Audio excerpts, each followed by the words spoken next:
troisième et dernière partie de l'Africa Newsroom. Thierry Mouélé, écrivain et enseignant, directeur du cabinet IM Consulting.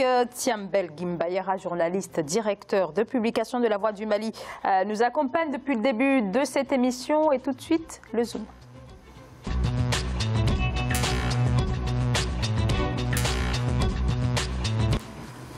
La santé, toujours pas une priorité. Les chiffres sont en effet loin d'être en adéquation avec la volonté affichée par la plupart des chefs d'État africains. Les budgets accordés par les gouvernements d'Afrique subsaharienne sont insuffisants alors que le chiffre préconisé se situe autour de 5%. L'essentiel des États y consacrent moins d'1% de leur produit intérieur brut. Un constat accablant. Le point avec Aïssatou Bari et Ange Bijou Nomenio.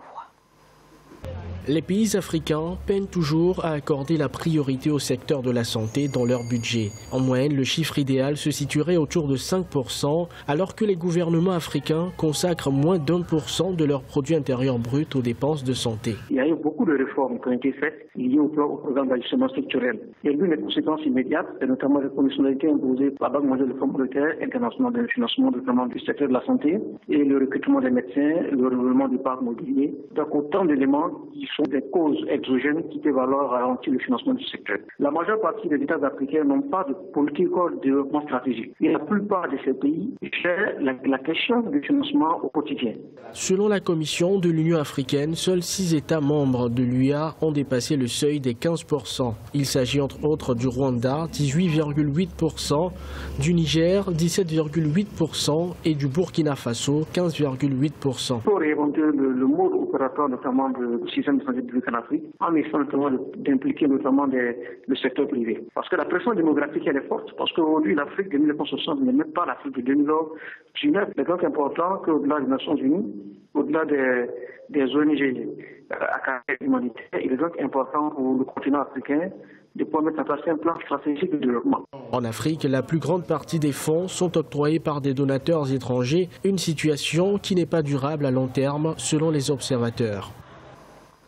Alors depuis des décennies, Thierry Mouélé, les chefs d'État africains montrent que la santé est l'une de leurs priorités, mais quand on se penche du côté des chiffres, la réalité est tout autre. Thierry Mouélé. Il faut déjà dire qu'il faudrait peut-être que les gouvernants intègrent le facteur politique-social comme étant, parce que la santé n'est que l'un des points, n'est-ce pas, de la grande idée de la politique sociale à l'intérieur de nos États. On a plutôt vu que c'est les aspects sécuritaires qui sont devenus des points d'ancrage, n'est-ce pas, de toute la réflexion des États africains. Les points sécuritaires par rapport à quoi? Par rapport aux mouvances et même au mouvement interne, au remous à l'intérieur, n'est-ce pas, des sociétés africaines qui sont aujourd'hui, appelons ça quoi, qui sont ancrées, beaucoup plus ancrées dans une espèce de désordre permanent, lié au fait qu'il y a des contestations, également lesquelles contestations sont liées généralement à ces remous qu'on appelle la démocratisation. Le problème, c'est que depuis les années 90, les politiques africaines en matière, n'est-ce pas, sociale ont été complètement abandonnées suite justement au programme d'ajustement structurel qui, une fois arrivé, prend la calculatrice ou la calculette et ne regarde que les points où on doit diminuer. Et les premiers points au niveau du budget de l'État où on a diminué, c'est les politiques sociales. C'est-à-dire quoi? L'éducation, la santé et les autres incentives, notamment liés aux besoins en sécurité sociale des populations. Et depuis, ça n'a pas changé, parce qu'entre-temps, il y a la crise économique permanente en Afrique, une crise économique organisée, parce que la structure économique africaine aujourd'hui est divisée en deux. D'un côté, il y a la ruralité, ce que je peux appeler l'économie rurale, et de l'autre côté, l'économie des services. Or, pour aller vers l'économie des services et porter cette économie des services, il faut de la formation de qualité. La formation de qualité, c'est une politique sociale. Il faut absolument qu'il y ait des médecins, il faut qu'il y ait des enseignants, des architectes. Tout cela concourt, n'est-ce pas, à la politique sociale liée à l'éducation. Donc, accéder aux connaissances et aux outils de développement réels. La santé en elle-même n'est qu'un petit volet. Malheureusement, ce petit volet prend tellement le pas sur les autres parce qu'il impacte immédiatement et de manière directe les populations. Une fois qu'on est tombé malade, on se sent concerné. D'autant d'ailleurs que certains, n'est-ce pas, de ces dirigeants, dès qu'ils ont la petite toux, ils prennent l'avion, ils viennent se soigner dans des pays où il y a des plateaux techniques un peu plus avancés que dans leur pays. C'est pour ça qu'ils ne mènent pas ça en priorité parce qu'en réalité, ça ne les concerne pas eux-mêmes au premier chef. C'est pour cela qu'à chaque fois qu'il y a donc des joutes électorales, tout le monde vend la politique sociale, n'est-ce pas, comme entrepreneur, n'est-ce pas, politique, auprès des masses de la population en disant la santé, la sécurité sociale, la couverture maladie universelle, mais personne ne le fait. Les 3 pays qui l'ont fait, évidemment, vous avez vu, avec une forte propension sociale, c'est le Rwanda, c'est le Niger et c'est le Burkina Faso. Or, au jour d'aujourd'hui, vous regardez tous les autres pays, ils sont omnibulés par, appelons ça quoi, une obsession de sécurité. La sécurité contre qui? Parfois contre leur propre peuple, parce qu'ils sont incapables d'arriver à un consensus. La question sécuritaire qui est également une priorité, néanmoins, la question de la santé peut exister, peuvent coexister ensemble et être résolues dans le même temps, Thiambel Gimbayara. Alors, on a vu qu'il y a peu d'investissement public, mais cela ne veut pas dire pour autant que l'investissement n'existe pas dans ce domaine, mais c'est un investissement surtout privé. C'est un investissement privé, c'est un investissement insuffisant. C'est la quote-part qui a, lui, du budget national du produit intérieur brut qui devrait être 1%, de 5% qui est à 1%. C'est surtout que nous sommes dans un continent jeune. Nous sommes dans des pays qui ont calqué trop le modèle occidentale pour des services de base comme la santé, qui ont négligé le développement de notre pharmacie traditionnelle, de notre pharmacopée, encore que certains n'en veulent pas entendre parler, mais c'est vrai que ça peut aider, c'est tout un... Mais là aussi, il faut un investissement qui n'existe toujours pas. Il faut un investissement, il faut une transformation. Depuis Abuja, de toutes les façons, en 2001, rencontre d'Abuja en 2001, 26 et 27 avril, depuis qui a classé le seuil à 15%, très peu de pays, vous l'avez rappelé tantôt, ont pu honorer cet engagement, mais malgré l'effort, malgré la démographie galopante, les difficultés, ce pan-là semble être lésé. Il se réveille tout simplement quand on a une endémie, une pandémie qui sort du continent et de temps en temps, de zone en zone, on essaie de réinjecter, d'en faire de ça une priorité sectorielle où on réoriente tous les efforts, toute l'organisation, la sensibilisation autour de ces questions. Et une fois que la pandémie balayée ou amoindrie, certains, on n'en sort jamais. Donc, on tourne les regards vers autre chose. Je crois qu'il faut un développement global. Ne pas négliger ce secteur-là parce qu'il concerne tout le monde et tout le monde, et il a un impact sur la population, surtout jeune, surtout africaine. Et donc, il va de soi qu'en Afrique, cette préoccupation reste centrale et qu'on la traite avec plus de sérieux pour quand même dépasser 8 pays jusque-là. Pour l'Afrique centrale, l'Afrique australe, l'Afrique de l'Ouest, 8 pays, c'est vraiment pas assez avancé, pas assez d'efforts pour pouvoir remplir ces objectifs du millénaire. Il faut déjà aussi ajouter, n'est-ce pas, au profit justement à la décharge ou, n'est-ce pas, pour renforcer l'idée de mon copanéliste que lorsqu'on va même lutter contre les pandémies, il s'agit généralement parfois de la prise en charge des institutions internationales qui viennent donner un coup de main sérieux parce que les politiques à la fois, parce qu'il y a les spécialistes, n'est-ce pas, de la médecine, il y a 2 sortes de médecine, peut-être même 3, mais 2 sortes, la préventive et la curative. On ne prend jamais le temps dans nos États d'avoir une politique santé axée sur la préventive parce que la préventive coûte moins cher que la curative. Nous n'avons pas de laboratoire pour des médicaments, nous n'avons pas de centre de recherche lié, n'est-ce pas, aux maladies que nous connaissons depuis. Lorsqu'on parle, par exemple, de la déclaration d'Abuja, il était question, n'est-ce pas, d'endiguer le paludisme. Et quels sont les centres de recherche qui ont été mis en place dans des universités de manière récurrente ou alors avec la coopération de certains pays qui sont avancés en la matière? On n'en voit pas. Donc le paludisme continue à ravager en Afrique. Pourtant, je me rappelle encore qu'il y a 2 ou 3 ans, les Burkinabés ont mis, je crois qu'ils ont inventé un savon antipaludien.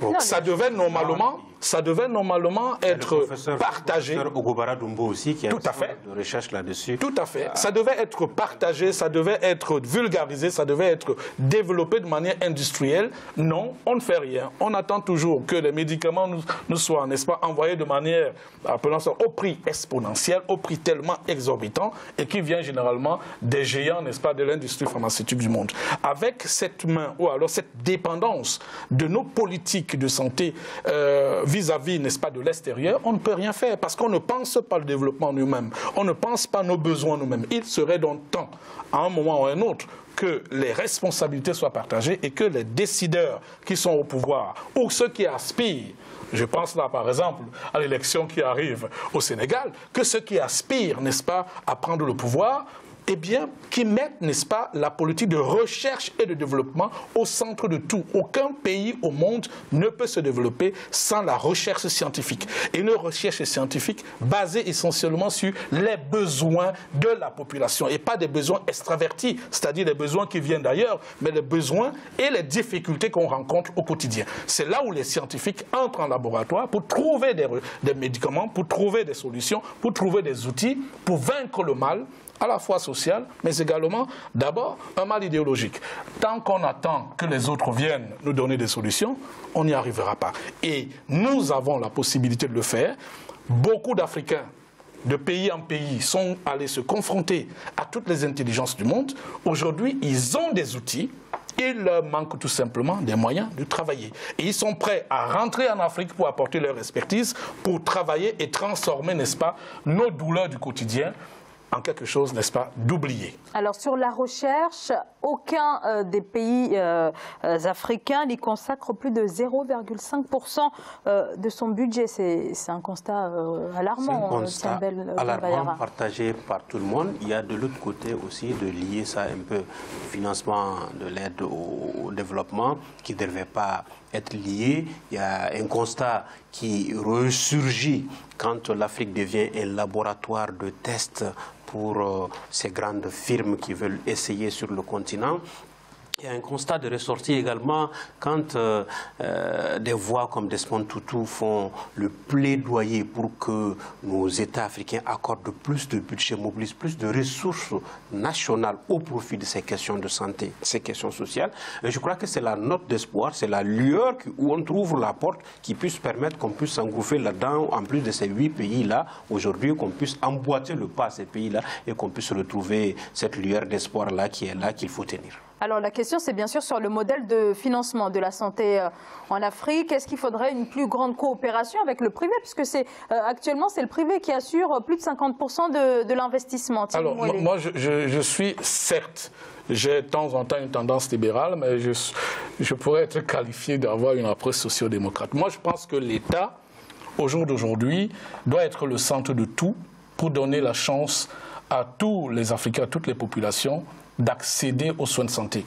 Parce que lorsqu'on libéralise, ce sera évidemment, on va sans doute bénéficier de la concurrence pour accroître la qualité de l'offre, c'est vrai, mais il reste que cette offre, même si elle est qualitative, ne pourra pas bénéficier à tout le monde. L'État est le régulateur de la balance sociale.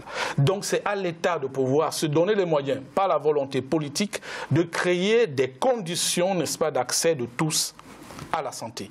Et peut-être la coopération avec le privé pourrait regarder les cas peut-être d'assurance maladie, mais pas du soin de santé, des soins de santé primaires.